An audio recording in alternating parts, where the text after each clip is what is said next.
এই সোনা বুড়ো তাকাও, এই যে তুমি কি করো দেখো, এই যে কি করো তুমি? গোপাল চ্যান করবে? গোপালকে স্নান করাচ্ছ তুমি? গোপালের ঠান্ডা লাগছে না? গোপাল বলছে তোমাকে ঠান্ডা লাগছে না? গোপালকে স্নান করাও, জল দাও, মাথায় জল দিয়ে দাও। গোপাল চ্যান করে? এবার উঠাও, গোপালে তো ঠান্ডা লেগে যাবে। লাগবে। তুমি স্নান করেছো সকালে? এবার তুমি পড়ো, বই পড়ো, পড়ো, গীতা পড়ো। বলো গঙ্গা, বলো। তুমি গীতা পাঠ করছো সোনা বুড়ো? এই গীতা ছিঁড়ে যাচ্ছে তো। গীতা পাঠ করছো? গীতা পাঠ করো, গীতা পাঠ করো।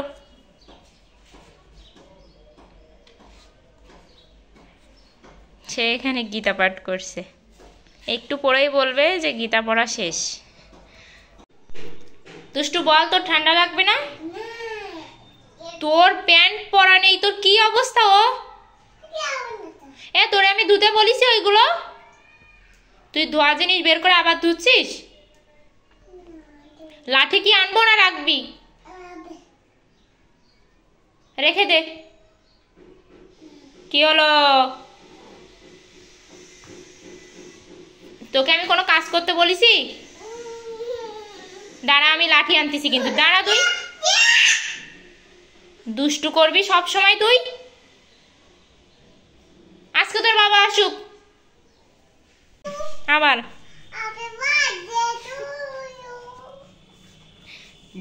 রাতে আমরা গিয়েছিলাম সোনাবুড়োর একটা দিদির জন্মদিনে, আর ঘরোয়াভাবেই নিজেরা মিলেই জন্মদিনটা হচ্ছিল। আর এখানে কেক কাটার সময় আমরা পিচ্চিগুলো ছাড়া আর কিন্তু কেউই ছিল না।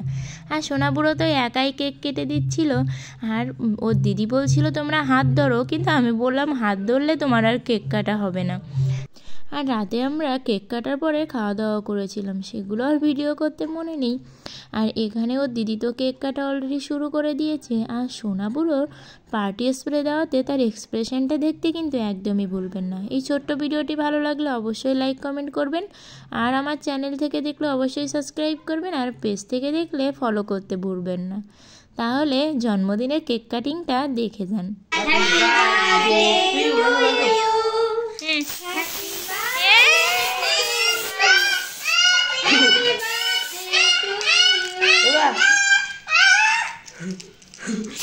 আমার ফোনের ক্যামেরা। মামি বন্ধ করো।